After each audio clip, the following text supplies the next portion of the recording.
आज की वीडियो को मैथ के कुछ इंपॉर्टेंट क्वेश्चन को सॉल्व कराऊंगा जो लेटेस्ट क्वेश्चन एग्जाम में पूछे गए उन्हीं क्वेश्चनों को इसमें आपको सॉल्व कराऊंगा। ठीक है, तो चलिए अब शुरू करते हैं। क्वेश्चन नंबर पहला देखा जाए, इसमें क्या दिया गया है। क्वेश्चन नंबर पहला देखा जाए, 20%, 10%, 5% की 3 क्रमागत छूट किस एकल छूट के बराबर होगी, इसमें आपसे ये पूछा गया है।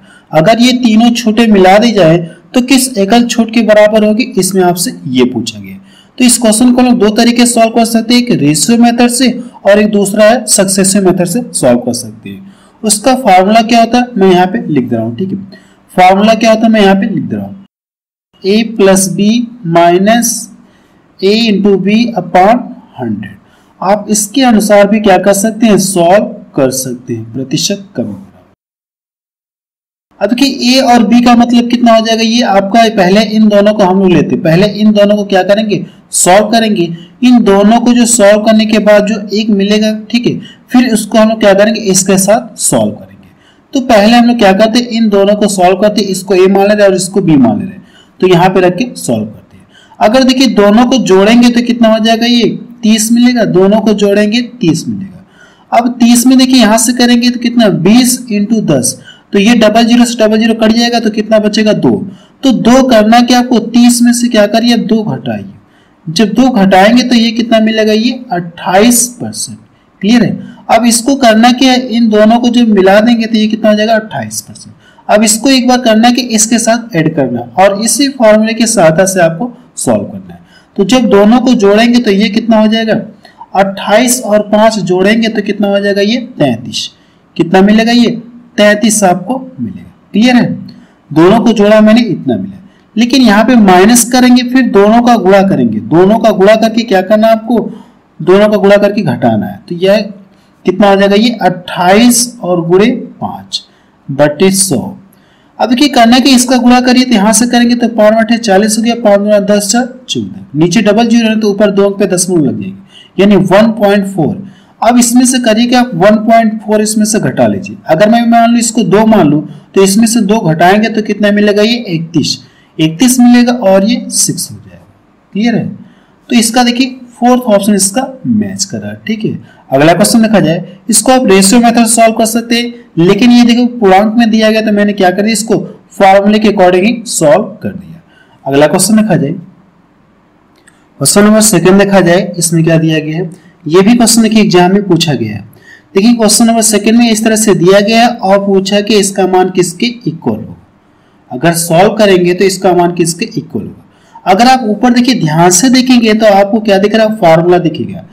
अगर आप ऊपर ध्यान से देखेंगे तो आपको फार्मूला दिखेगा, और फार्मूला कौन सा ये आपका है, a माइनस बी का क्या है, ये होल क्यूब का फार्मूला है। जब आप इसे प्रसार करेंगे तो क्या मिलेगा, a का क्यूब माइनस b का क्यूब हो जाएगा, फिर माइनस क्या होता है 3ab और ब्रैकेट में क्या होता है a माइनस b होता है। क्लियर है। देखिए जब इनका गुणा करेंगे तो एक लाइन और बढ़ा देंगे इस तरह से, a का क्यूब माइनस b का क्यूब, यहां से गुणा करूंगा तो क्या हो जाएगा 3a स्क्वायर भी हो जाएगा, और इसका इसमें गुणा करूंगा तो ये साइन क्या हो जाएगा, प्लस हो जाएगा, तो 3ab स्क्वायर हो जाएगा। इतना क्लियर है। अब देखिए करना कि यहाँ से अगर आप ध्यान से देखेंगे तो आपको इस रूप में ये दिख रहा होगा। ठीक है, ये चीज आपको इस रूप में दिख रही होगी।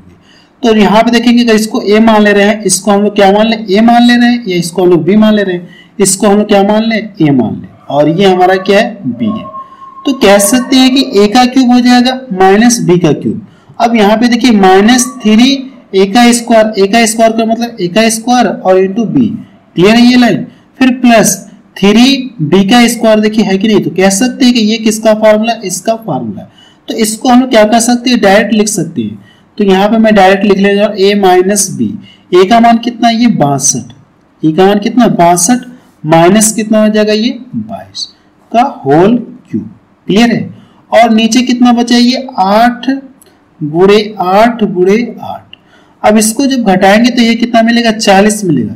40 तो 40 कितनी बार मुझे लिखना होगा, 3 बार लिखना होगा। 40 गुणे 40 गुणे 40 बटे कितना, ये 8 8 8। इसको डिवाइड करूंगा तो कितनी बार में कटेगा, 5 बार में। इसको डिवाइड करूंगा 5 बार में कटेगा, इसको काटूंगा 5 बार में। अब इन सभी का आपस में गुणा कर लूंगा तो 50 25 25 25 कितना हो जाएगा 125। तो सी यानी थर्ड ऑप्शन का क्या हो जाएगा सही रहेगा। ये क्वेश्चन देखिए आपको फार्मूले बेस है, आपको कुछ करना के फार्मूले में रख के सॉल्व कर लेंगे, आपको क्या आ जाएगा आंसर आ जाएगा। अगला क्वेश्चन देखा जाए, क्वेश्चन नंबर थर्ड देखा जाए, इसमें क्या दिया गया है क्वेश्चन नंबर थर्ड, एक समांतर चतुर्भुज का आधार उसकी ऊंचाई से दोगुनी लंबी है। जो आधार है उसकी ऊंचाई से क्या दोगुनी है। समांतर चतुर्भुज का क्षेत्रफल आपको दिया गया है तो ऊंचाई आपसे पूछी गई। तो समांतर चतुर्भुज का एरिया क्या होता है, समांतर चतुर्भुज का जो एरिया होता है आधार इंटू ऊंचाई, यही तो फॉर्मूला होता है आधार इंटू ऊंचाई। अब देखिए कंडीशन ये है कि जो आधार है उसकी ऊंचाई का दोगुना है, आधार जो ऊंचाई का दोगुना है, अगर ऊंचाई में h मान लो तो जो आधार होगा ऊंचाई का दोगुना होगा, तो दोगुना कितना हो जाएगा, ये 2h हो जाएगा कि नहीं हो जाएगा। और एरिया कितना दी गई है 144, क्लियर है। अगर मैं इसको यहां से काट दूं तो ये कितनी बार में कटेगा, 2 7 14 हो जाएगा और ये 2 दूना 4। अब यहां से देखिए h स्क्वायर आएगा, तो h स्क्वायर आएगा तो इधर क्या लग जाएगा कड़ी लग जाएगी, क्लियर है। और कड़ी लग जाएगी तो यहां से कितना हो जाएगा कड़ी में ये 72, और 72 को हम लोग क्या लिख सकते हैं 36 गुणे 2 लिख सकते हैं, 36 गुणे 2 लिख सकते हैं। और 36 कड़ी से मेरा फ्री हो जाएगा तो 6, और अंदर कड़ी में क्या बच जाएगा ये 2 बच जाएगा। देखिए यहां से मैंने एक स्टेप गायब कर दिया, ठीक है। तो ऊंचाई कितनी हो जाएगी, आप बता सकते हैं कि समांतर चतुर्भुज की जो हाइट है इतनी हो जाएगी। ये इसका क्या आ गया आंसर आ गया। देखिए इसका सेकंड ऑप्शन इसका मैच करा। अगला क्वेश्चन देखा जाए, क्वेश्चन नंबर 4 देखा जाए, इसमें क्या दिया गया है 64 और 4096 का मध्यानुपात आपसे पूछा गया है, ठीक है। इसका मध्यानुपात पूछा है, तो मध्यानुपात का कॉन्सेप्ट क्या होता है, जैसे मैं लिख दूं कि a एवं b का मध्यानुपात, आपसे पूछूं क्या इसका मध्यानुपात, तो मध्यानुपात होता क्या ये कड़ी में और यही दोनों संख्याएं हो जाएंगी, कड़ी में a इंटू b हो जाएगा। तो सेम इसी कॉन्सेप्ट के आधार पर इसको सॉल्व करेंगे। अगर इसका मध्यानुपात पूछा तो कड़ी में क्या हो जाएगा 64, और ये देखिए यहां से कितना हो जाएगा ये 64। अब इसको लिखेंगे 4096, लेकिन अगर आप ध्यान से देखेंगे तो ये किसका क्यूब आपको दिख रहा है, इसको देखिए ध्यान से देखिए किसका क्यूब दिख रहा है, ये 16 का क्यूब दिख रहा है, दिख रहा है कि नहीं दिख रहा है। तो इसको हम लोग लिख सकते हैं कि 16 की पावर कितना 3, या इसको हम ऐसे लिख सकते हैं कि 16 का स्क्वायर गुणे कितना हो जाएगा ये 16, क्लियर है। अब देखिए यहां से तो ये 16 का पेयर बन जा रहा है, तो ये क्या हो जाएगा कड़ी से बाहर हो जाएगा, क्लियर है। अब यहां से बचा ये बचा और ये बचा, तो इसको 64 को हम क्या लिख सकते हैं 16 गुणे 4 लिख सकते हैं, 16 गुणे 4 लिख सकते हैं 64 को। 16 का भी पेयर बन जाएगा तो ये भी क्या हो जाएगा कड़ी से बाहर, और 2 भी कड़ी से क्या हो जाएगा ये बाहर आ जाएगा। अब देखिए करना क्या, 16 का स्क्वायर कितना होता है, 16 का स्क्वायर 256 होता है। 256 का जब डबल करेंगे तो कितना मिल जाएगा 512। 256 का जब डबल करेंगे तो कितना मिल जाएगा 512। पहला ऑप्शन देखिए इसका मैच करा। अगला क्वेश्चन देखा जाए, क्या क्वेश्चन एग्जाम में पूछा गया था। क्वेश्चन नंबर 5 देखा जाए, इसमें क्या दिया गया है A और B मिलकर एक काम को 40 दिन में पूरा कर सकते हैं। A अकेला उसी काम को 60 दिन में पूरा कर सकता है, B अकेले उसी काम का 3/4 भाग अकेले पूरा करने में कितना समय लगेगा, आपसे ये पूछा गया।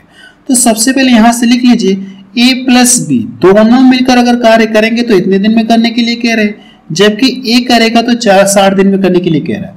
तो इन दोनों का एलसीएम निकालिए। तो एलसीएम निकालने के शॉर्ट ट्रिक मैंने आपको टाइम एंड वर्क चैप्टर में पढ़ा रखा है, या एलसीएम और एचसीएफ चैप्टर में भी आपको बता रखा है। वीडियो की लिंक आपको डिस्क्रिप्शन में मिल जाएगी, ठीक है। जिनको देखना है शॉर्ट ट्रिक से तो वीडियो की लिंक आपको डिस्क्रिप्शन में मिल जाएगी। अब देखिए वो बड़ी से बड़ी संख्या कौन सी जो दोनों को डिवाइड करेगा, तो मैं देख रहा हूँ 20 से ये भी कटेगा, 20 से ये भी कटेगा। किससे काटिए, अगर मैं इसको 20 से काटूंगा 20 दूना 40, 2 बार गया, 2 का लाके इसमें गुणा करेंगे कितना हो जाएगा 6 दूना 12। कह सकते हैं कि इन दोनों का एलसीएम कितना आ जाएगा 120। जैसे आप एलसीएम लेंगे टोटल वर्क पता चल जाएगा, इतना क्लियर है। एलसीएम लेने के बाद करना कि इससे भाग देंगे तो भाग कितनी बार जाएगी 3 बार जाएगी, इससे भाग देंगे तो भाग कितनी बार जाएगी 2 बार जाएगी।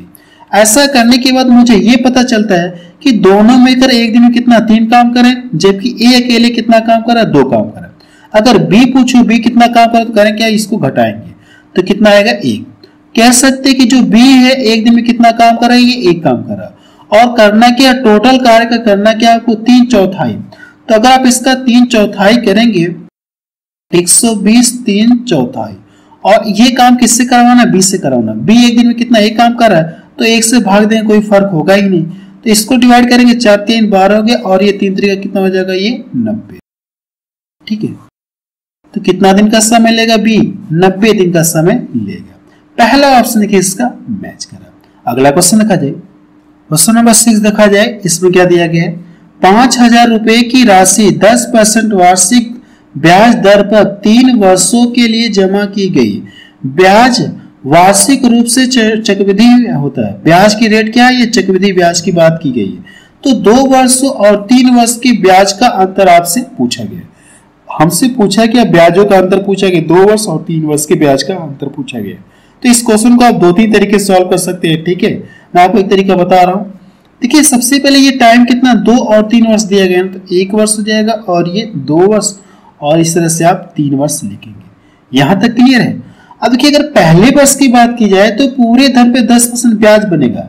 चक्रवृद्धि ब्याज की बात हो रही है ना, तो पहले वर्ष की बात की जाए तो पूरे धन पे कितना 10% ब्याज बनेगा। इसका 10% निकालेंगे तो कितना आ जाएगा, ये 500 रुपये आएगा। 500 रुपये आएगा।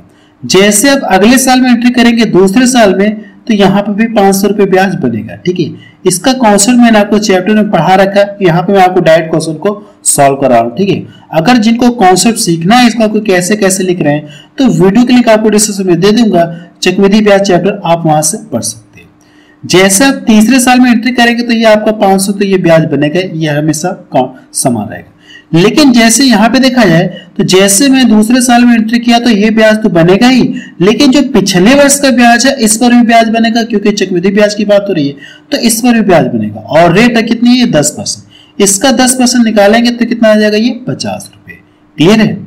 जैसे तीसरे साल में एंट्री करेंगे तो ये 500 रुपए तो ब्याज बनेगा ही, लेकिन जो पिछले 2 वर्ष का ब्याज है इस पर भी ब्याज बनेगा, और ये कितना 1050।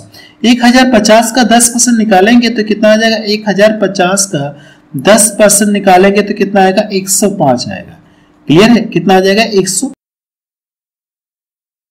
अब हमसे पूछा क्या, हमसे ये पूछा गया है कि दूसरे और तीसरे वर्ष के जो ब्याज में अंतर पूछा गया। अगर यहां से देखा जाए तो इन दोनों को जब जोड़ेंगे तो 2 वर्षों का ब्याज मिलेगा, और पूरे को जोड़ेंगे तो कितना 3 वर्षों के ब्याज मिलेगा। जब इन दोनों को जोड़ेंगे तो ये 2 वर्ष का क्या है, ये CI है। अब इस पूरे को जोड़ेंगे तो क्या मिलेगा, आपको 3 वर्ष का CI मिलेगा। तो दोनों में डिफरेंट क्या है, यही तो फर्क है। दोनों में क्या फर्क है, यही फर्क है। तो आप कह सकते हैं कि 2 वर्ष और 3 वर्ष में ब्याजों में कितने का अंतर मिलेगा, इन दोनों को जोड़ लेंगे तो कितने का डिफरेंट है, 605 रुपए का ब्याजों में अंतर पाया जाएगा। ठीक है, इससे 2 तरीके से और भी सॉल्व कर सकते हैं, लेकिन मैं आपको एक ही तरीका बता रहा हूं। ठीक है, यही तरीका आपको बता रहा हूं। देखिए, 4th ऑप्शन इसका मैच करा।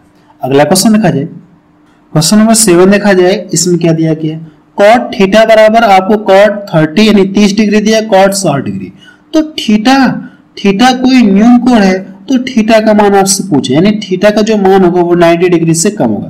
तो ये ऑप्शन तो होगा नहीं, अब देखिए करना क्या, सबसे पहले ये मुझे पता है कि कॉट 30 अंश का मान कितना होता, जो tan 60 अंश का मान कितना होता, कड़ी में 3 होता, तो वही मान क्या होगा, कॉट 30 अंश का मान।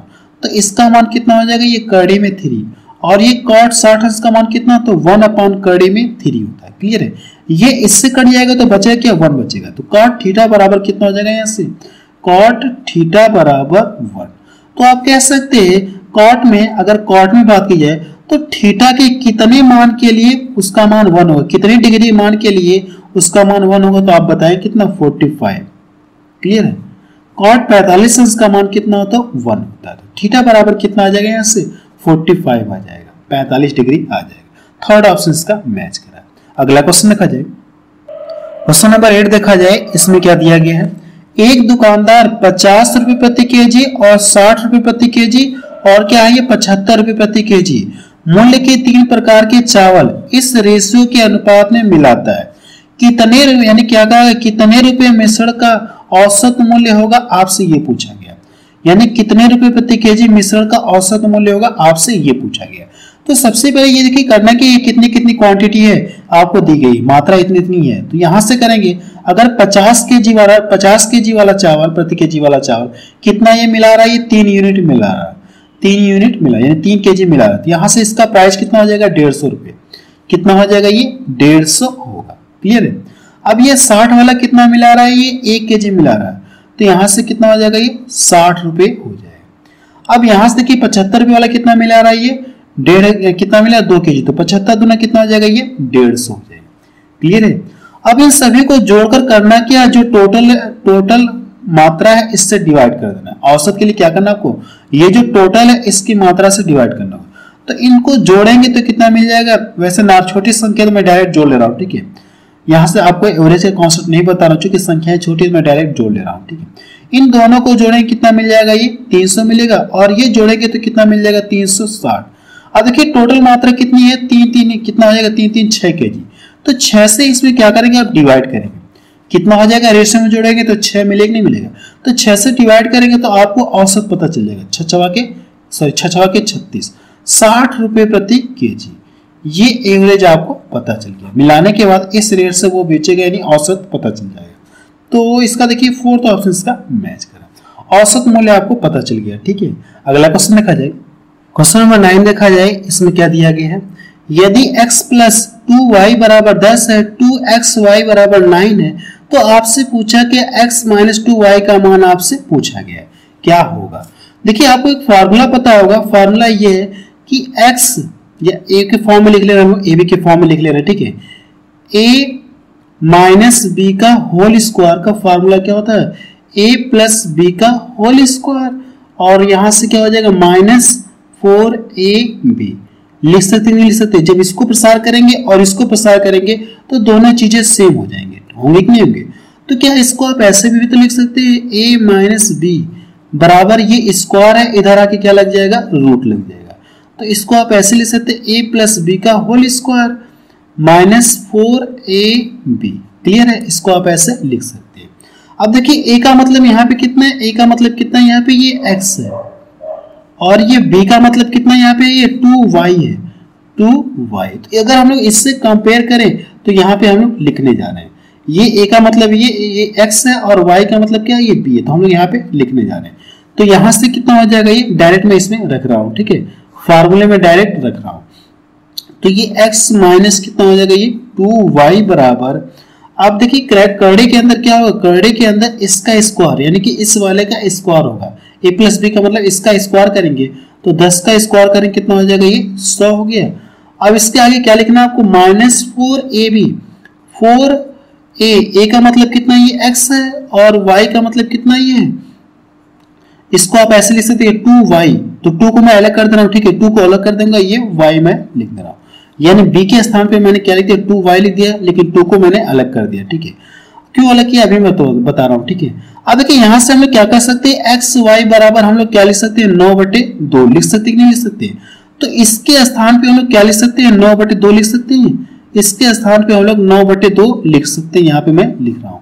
तो 9 कितना हो जाएगा, ये 2 से 2 कट जाएगा, तो अंदर बचेगा कि ये 100 और ये 9 चौको कितना हो जाएगा, 36। क्लियर है। अगर इसमें से 36 घटा दूंगा तो कितना बचेगा, 64, और 64 करने से फ्री होगा तो कितना आ जाएगा, 8। यानी आप बता सकते कि इसका मान कितना होगा, 8 होगा। तो पहला ऑप्शन देखिए इसका मैच करा। ठीक है, ये देखिए जो क्वेश्चन आपका फार्मूले बेस्ड है, इस फार्मूले के आधार पे आप सॉल्व कर सकते हैं। अगला क्वेश्चन देखा जाए, क्वेश्चन नंबर 10 देखा जाए, इसमें क्या दिया गया है, P ने Q को 20% लाभ पर एक वस्तु बेची, Q ने उसे R को 10% हानि पर बेच दिया। R ने उस वस्तु को 1080 रुपए में खरीदा। P ने उसे किस मूल्य पर खरीदा था, इसमें आपसे ये पूछा गया। तो P ने उसे किस मूल्य पर खरीदा होगा, आपसे ये पूछा गया। देखिए ऐसे क्वेश्चन को सॉल्व करने की ट्रिक मैंने आपको प्रॉफिट एंड लॉस चैप्टर में पढ़ा रखा है। ठीक है, मैंने क्या कॉन्सेप्ट ये बताया था, सबसे पहले जो प्राइस दी गई लास्ट वाली उसको लिखिए, इसको करना क्या आप लिख लेंगे। क्लियर है। अब इसके पीछे से चलेंगे, पीछे से अगर चलेंगे तो यहां से देखिए ये हानि है, हानि का मतलब कितना हो जाएगा, 90%। आपको करना है कि इसमें 90 से भाग दे दीजिए और 100 से क्या करेंगे, आप डिवाइड करेंगे। ठीक है, अब इससे पहले चलते हैं तो ये क्या दिया 20% का लाभ दिया। अगर ये लाभ है तो 100 में जोड़ेंगे तो कितना हो जाएगा 120। इसमें 120 से क्या करेंगे डिवाइड करेंगे और 100 से मल्टीपल कर देंगे ऊपर। अब इसका कैलकुलेशन करेंगे आपको क्या आ जाएगा आंसर आ जाएगा। ये 00 से ये 00 कट गया, इन दोनों का गुणा करेंगे 12 9 कितना होता है 108, तो 12 9 108 हो जाएगा, 10 बार में कटेगा तो ये कितना आ जाएगा 1000 रुपये। ठीक है, आप बता सकते हैं कि पी ने उस वस्तु को कितने रुपए में खरीदा था 1000 रुपये में खरीदा था। थर्ड ऑप्शन देखिए इसका मैच करा। अगला क्वेश्चन देखा जाए। ऐसे क्वेश्चन को सॉल्व करने का कॉन्सेप्ट यही है कि सबसे पहले जो लास्ट में प्राइस देगी आप इसको लिखेंगे। अब यहां से चलते चलेंगे, पीछे से चलते चलेंगे, देखेंगे अगर ये हानि है तो उसको क्या करेंगे 100 में से घटा के क्या करेंगे इसमें भाग देंगे और 100 से गुणा करेंगे। और इसके पहले देखेंगे तो ये लाभ है, अगर लाभ है तो 100 में जोड़कर क्या करेंगे जोड़कर भाग देंगे और 100 से गुणा कर लेंगे। बस सॉल्व कर लेंगे, आपको क्या आ जाएगा आंसर आ जाएगा। ये है इसका कॉन्सेप्ट होता है। ठीक है, अगला क्वेश्चन देखा जाए। क्वेश्चन नंबर 11 देखा जाए। इसमें क्या दिया गया है, एक गृह स्वामी ने अपना मासिक वेतन 7200 रुपए विभिन्न मदों पर खर्च करता है। यदि भोजन पर 4000 रुपए और शिक्षा पर 400 रुपए खर्च किए, क्रमशः केंद्रीय कोण कितने में होंगे आपसे, यानी ये जो खर्च कर रहा है इसको केंद्रीय कोण में बताना है। केंद्रीय कोण का मतलब ये हो जाएगा, अगर मैं इस तरह से सर्कल बना दूं तो इस पूरे का मान कितना होता है 360 होता है। इसके आधार पर आपको बताना है केंद्रीय कोण के आधार पर। तो कह सकते ये जो है ये किसके बराबर होगा 360 के बराबर होगा। तो आप यहां से कर लीजिए 360 बराबर कितना आ जाएगा ये इसके मासिक वेतन आ जाएगा। अब की करने के यहां से काटूंगा तो ये कट जाएगा और इसको यहां से काटूंगा तो यहां से 1 हो जाएगा और 36 दूना 72। आप बता सकते कि 1 डिग्री बराबर कितना है 20 है। अब ये जो खर्च करा भोजन पर इसको क्या बताना आपको डिग्री में बताना, इसको डिग्री में बताना है। अब देखिए 20 रुपए यानी 1 डिग्री बराबर 20 रुपए है तो इतना कितना होगा, इतना का मान पता करने के लिए कितने डिग्री को शो करेगा। अब देखिए यहां से करें क्या, अगर ये 20 है तो इसको 4000 बनाने के लिए इसमें कितना से गुणा कर दूं, इसको 4000 बनाने के लिए इसमें कितने से गुणा कर दूं, अगर मैं इसमें कितने से गुणा कर दूं 200 से गुणा कर दूं तो ये कितना हो जाएगा 4000। अगर मैंने 200 से इधर गुणा किया तो 200 से इधर भी तो गुणा करना होगा तो ये कितना आ जाएगा 200 को 100 करेगा। क्लियर है, तो 200 यानी देखिए इसी में दिख रहा है, अब देखिए आगे इसमें भी दिख रहा है इसमें भी दिख रहा है, तो सॉल्व हम लोग करेंगे। अब इसको पता करते हैं, अब यहां से इसको पता करते हैं। तो मुझे पता है कि 1 डिग्री बराबर कितना ये 20 रुपए है और ये कितना चाहिए मुझे 400 करना है। अगर मैं इधर कितने से गुणा कर दूं, अगर इधर 20 से गुणा कर दूं तो बैलेंस करने के लिए 20 से तो इधर भी तो गुणा करना पड़ेगा। तो ये कितना हो जाएगा ये कितना हो जाएगा, कितने डिग्री को शो करेगा ये 20 डिग्री को शो करेगा। तो ऑप्शन क्या होगा आपका 200 और कितना हो जाएगा ये 20 डिग्री। तो देखिए कौन सा ऑप्शन का मैच कर रहा है 200 और 20 डिग्री, 200 और 20 डिग्री, तो यही पहला ऑप्शन इसका सही हो जाएगा, थर्ड वाला इसका नहीं होगा। ठीक है, अगला क्वेश्चन देखा जाए। क्वेश्चन नंबर 12 देखा जाए। इसमें क्या दिया गया है, 96 रुपए प्रति केजी और 104 रुपए प्रति केजी के चावल इस रेशियो के अनुपात में तीसरी किस्म के चावल के साथ मिलाया जाता है। यदि मिश्रण का मूल्य मिलाने के बाद जो मिश्रण का मूल्य है वो 113 रुपए हो जाता है तो चावल की तीसरी किस्म का प्रति केजी मूल्य क्या है, इसमें आपसे ये पूछा गया। ठीक है, ये जो क्वेश्चन है इरिगेशन चैप्टर का है, इरिगेशन चैप्टर मैंने आपको पढ़ा रखा है। ठीक है, यानी ये वाला कितना मिला रहा है, ये एक यूनिट मिला रहा है, ये भी कितना मिला रहा है, ये 1 यूनिट मिला रहा है। सब मिलाने के बाद ये इस रेट से बेच रहा है तो आपसे पूछा है कि वही आपसे पूछा है। तो सबसे पहले ये देखा जाए ये प्रति केजी यानी चारों यूनिट है यानी 4 केजी है, इससे इतने रुपए के हिसाब से बेच रहा है 113। तो कुल टोटल कितने में बेचेगा 4 केजी, तो कह सकते हैं 4 केजी का जोड़ेंगे तो 113 रुपए के हिसाब से 4 केजी का जोड़ेंगे तो 113 रुपए के हिसाब से टोटल कितना हो जाएगा ये, अगर आप जोड़ेंगे तो ये कितना हो जाएगा 13 चौक 52 कह सकते हैं 400 और 52 कितना हो जाएगा ये 452 होगा कि नहीं होगा। यहां से जब गुणा करेंगे तो अगर मैं मान लो कितना, इसको मैं मान लो कितना 100 + 13 तो 400 और 13 चौक 52 हो जाएगा कि नहीं, तो यहाँ पे 400 मैंने लिख दिया 400 ये 52। क्लियर है। अब इसके बाद देखिए कितना है, जो टोटल यूनिट है अगर ये बेचेगा इस हिसाब से तो टोटल ये बेचेगा कितने रुपए में बेचेगा, टोटल इतने रुपए में बेचेगा। ठीक है, टोटल इतने रुपए में बेचेगा। लेकिन पहली और दूसरी प्रकार के जो चावल है ये कितना मिला रहा है, ये इतने रुपए प्रति केजी मिला रहा है, 1 केजी इसको मिला रहा है, 1 केजी इसको मिला रहा है। तो अगर दोनों का रेट देखा जाए तो मिलाने के बाद कितना हो जाएगा, ये 200 रुपये हो जाएगा। तो टोटल में से करें क्या, 200 घटा दे रहे हैं, अगर 200 घटाएंगे तो कितना बचेगा, ये 252 बचेगा। और ये तीसरी प्रकार वाला चावल मिला रहा है उसका दाम कितना हो जा रहा है, 252 हो जा रहा है। और इसकी यूनिट कितनी है, तीसरे वाले का यूनिट कितना है, ये 2 kg, यूनिट में कितना है, 2 है। तो आपसे पूछा क्या प्रति केजी पूछा है, तो प्रति केजी यानी 1 kg का बताऊं तो इसमें 2 से डिवाइड कर देंगे तो कितना आ जाएगा, 126 रुपये आ जाएगा, 126 रुपये प्रति केजी आएगा। ये इसका आंसर आ जाएगा। तो बी ऑप्शन की यानी सेकंड ऑप्शन इसका मैच करा। देखिए करना क्या, आपको सबसे एक इस रेट से बेच रहा था, 4 kg का दाम कितना हो गया, इतना हो गया। अब पहले 2 प्रकार के चावल जो चावल है इनका रेट आपको दिया है प्रति केजी के हिसाब से 1-1 kg है, तो मैंने क्या कर दिया, टोटल में से घटा लिया। अब ये जो शेष बचा ये क्या तीसरी वाला है और 2 kg है, तो आपसे प्रति केजी का मान पूछा तो 2 से डिवाइड कर देंगे, आपको क्या आ जाएगा, आंसर आ जाएगा। अगला क्वेश्चन देखा जाए, क्वेश्चन नंबर 13 देखा जाए, इसमें क्या दिया गया है, एक पर्स की खरीद पर 10%, 20% की क्रमिक छूट दी जाती है। यदि पर्स का अंकित मूल्य कितना है, 2250 रुपये, तो विक्रय मूल्य आपसे पूछा कितने में पर्स बिका। देखिए ये जो पर्स है इसका एमआरपी कितना है, मार्क प्राइस कितना है, 2250 रुपये। पहली बार इसमें छूट कितना दे रहा है, ये 10%, तो ये जो मार्क प्राइस है ये अपने आप में क्या होगा, 100% होगा। अब इसमें से 10% की छूट दे रहा है तो दाम कितने का लगेगा, 90% का। ये इसका 90% आप निकालेंगे, 90% को आप 9/10 भी लिख सकते हैं, 9/10 भी आप लिख सकते हैं, या 90/100 लिख सकते हैं, ठीक है। अब देखिए पहले छूट देने के बाद वस्तु का दाम फिर से अपने आप 100% होगा, लेकिन ये अभी कितनी छूट दे रहा है, 20% की छूट दे रहा है, तो दाम कितने का लेगा, ये 80% का लेगा। अब इसका 80% निकालेंगे, तो करना क्या, इसका कैलकुलेशन करेंगे। अगर आप इसका कैलकुलेशन करेंगे तो ये देखिए 00 कट गया, ये 1 0 इससे कट जाएगा। अब देखिए कितने से कटेगा, 5 से कटा तो 5 से काट दूं, यहाँ से 5 को 20 हो गया, तो इधर गया 5 25, ये 5 दूना 10, इसको डिवाइड करूं कितना हो जाएगा, ये 4 बार में कटेगा। क्लियर है। अब देखिए करना क्या, इन सब का आपस में गुणा करना है, इन सब का करना क्या, आपस में गुणा करना है। तो जब गुणा करेंगे तो यहां से कितना हो जाएगा, ये 4 5 20 होगा, लास्ट में तो आपका 20 मिलेगा, ये 4 5 20, ठीक है। और ये कितना हो जाएगा, 4 5 20, 4 चौको 16, 16 दो कितना हो जाएगा, 18, 18 नवा कितना होता है, 18 का इसमें गुणा कर लेंगे, 18 नवा कितना होता है, 162 होता है, 18 नवा 162 होता है। क्लियर है, 18 9 162, तो यही इसका फोर्थ ऑप्शन क्या हो जाएगा, एक सही हो जाएगा, ठीक है। यहां से जब गुणा करेंगे तो 18 9 कितना हो जाएगा, 162, और 0 बचा तो ये क्या आ जाएगा, इसका आंसर। यानी वस्तु कितने रुपए में बिकेगी, 1620 रुपए में बिकेगी। अगला क्वेश्चन देखा जाए, क्वेश्चन नंबर 14 देखा जाए, इसमें क्या दिया गया है, 30 सेंटीमीटर व्यास वाले एक गोले का पृष्ठीय क्षेत्रफल क्या होगा, इसमें आपसे ये पूछा गया। गोले का पृष्ठीय क्षेत्रफल क्या होता है, 4 पाई r स्क्वायर होता है। तो हम लोग डायरेक्ट रख रहे हैं फॉर्मूले में, ठीक है। आप यहां से लिख लीजिए कि गोले का पृष्ठीय क्षेत्रफल 4 पाई r स्क्वायर होता है। अब देखिए ये क्या दिया, आपको व्यास दिया है ना, अगर मैं इसका आधा कर लूंगा तो मुझे क्या पता चल जाएगा, रेडियस।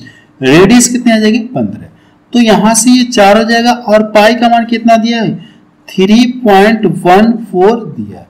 r का मतलब कितना आ जाएगा, 15 का स्क्वायर कितना होता है, 15 का स्क्वायर कितना होता है, 225 होता है, 15 का स्क्वायर 225। अब इन सब का करना क्या, आपको आपस में गुणा करना है, ठीक है। इन सब का आपस में गुणा करना है। तो सबसे पहले जब यहां से गुणा करेंगे, इसका इसमें गुणा करेंगे, तो इसको 200 और प्लस 25 है ना, तो इसमें गुणा करेंगे तो 2 चौक को 8 हो जाएगा, 8 कितना मिलेगा, ये 900 मिलेगा। जब गुणा करेंगे तो कितना मिलेगा, ये 900 आपको मिलेगा। क्लियर है। ये देखिए जो 00 है, 00 ये पॉइंट को क्या कर दिया, फिनिश कर दिया। तो गुणा करेंगे तो 9 चौको 36, लास्ट में देखिए 6 आना चाहिए। तो किस ऑप्शन में दिख रहा है, ये बी वाले में दिख रहा है, सेकंड वाले में दिख रहा है। अब मुझे कैलकुलेशन करने की जरूरत नहीं है, सेकंड ऑप्शन क्या हो जाएगा, इसका आंसर आ जाएगा। अगला क्वेश्चन देखा जाए, क्वेश्चन नंबर 15 देखा जाए, इसमें क्या दिया गया है। देखिए क्वेश्चन नंबर 15 में क्या दिया गया, यदि ब्याज वार्षिक रूप से चक्रवृद्धि ब्याज होता है तो 5,50,000 रुपए की राशि पर 7% वार्षिक दर से 2 वर्षों में प्राप्त होने वाला चक्रवृद्धि ब्याज आपसे पूछा है। देखिए इसे आप 3-4 तरीके से सॉल्व कर सकते हैं, ठीक है। इस क्वेश्चन को आप 3 तरीके से सॉल्व कर सकते हैं। एक तो फार्मूला मेथड हो गया, फार्मूले के आधार पर सॉल्व कर सकते हैं। दूसरा आप इसे रेशियो मेथड सॉल्व कर सकते हैं। तीसरा तरीका मैं आपको बता रहा हूँ, तीसरा तरीका इसे कैसे सॉल्व कर सकते हैं। समय कितना दिया गया, 2 वर्ष, तो पहला वर्ष हो गया और ये दूसरा वर्ष हो गया। अब देखिए अगर इसकी बात कर ली है, ये टोटल धन है, तो पहले वर्ष की बात करें तो पूरे धन पे कितना 5% ब्याज बनेगा। इसका 5% निकालेंगे तो ये परसेंटेज से क्या होगा, इसका ये डबल जीरो कट जाएगा। तो अब गुणा करेंगे तो कितना हो जाएगा, लास्ट में तो 2 जीरो मिलेंगे, 7 पच्चे 35 हो गया और 7 पच्चे 35 दिन कितना हो जाएगा, ये 38। क्लियर है, इसका 7% आपको इतना मिलेगा। जैसे दूसरे साल में एंट्री करेंगे तो फिर आपका यही ब्याज मिलेगा, फिर आपका ये इतना ही ब्याज मिलेगा क्योंकि दर क्या है, समान है। लेकिन जैसे आप दूसरे साल में एंट्री करेंगे तो जो पिछले वर्ष का ब्याज है इस पर ब्याज बनेगा और रेट कितनी है, ये 7%। अगर आप इसका 7% निकालेंगे तो डबल जीरो कट जाएगा, परसेंटेज से डबल जीरो कट जाएगा और इसमें गुणा करेंगे तो 7 पच्चे कितना हो जाएगा, ये 35। देखिए जब इन सभी को जोड़ेंगे तो लास्ट में 5 मिलेगा, तो यहाँ से 5 यहाँ पे 5 यहाँ पे, ठीक है, ये दो यहाँ पे 5 दिख रहा है। तो हम लोग आगे कर ले रहे हैं कैलकुलेशन। तो यहाँ से करेंगे तो 7 पच्चे 35 हो गया और 7 वाटे कितना होता है, 56। 7 वाटे कितना होता है, 56। 56 में 3 जोड़ेंगे तो कितना हो जाएगा, 58। क्लियर है, 56 में 3 जोड़ेंगे 59 हो जाएगा, सॉरी 59 हो जाएगा। ये मुझे लगता है कि अब ये 95 इसी में दिख रहा है, तो अब यही ऑप्शन आपका क्या हो जाएगा, सही हो जाएगा। ठीक है, यही इसका क्या हो जाएगा, सही हो जाएगा। यहाँ से फिलहाल कर लेते हैं, या ऐसे कर लीजिए, इसका गुणा करके अब तीनों को जोड़ लीजिएगा, इसका इसमें गुणा करके अब तीनों को जोड़ लेंगे तो लास्ट में क्या मिलेगा, 95 आपको मिलेगा। कैलकुलेशन से बचना चाहते तो ये तरीका है। ठीक है, ये इसका क्या आ जाएगा, आंसर आ जाएगा। अगर आप एग्जाम में है तो आपने देखा 9 लास्ट में 5 तो मिलेगा, इसमें मिला, इसमें मिला, लेकिन ये 9 लिखने पर मुझे क्लियर हो गया कि इसका फोर्थ ऑप्शन ही सही है, क्योंकि जोड़ेंगे तो यहाँ पे देखिए 0 5 मिलेगा, यानी ये 0 0 यानी 5 तो मिलेगा और ये 0 0 और ये 9 ही मिलेगा, तो यही ऑप्शन इसका क्या हो जाएगा, सही हो जाएगा। बस अब रहने दे रहे हैं, तो आप मुझे कमेंट सेक्शन में जाके बताइए कि ये वीडियो आपको कैसा लगा।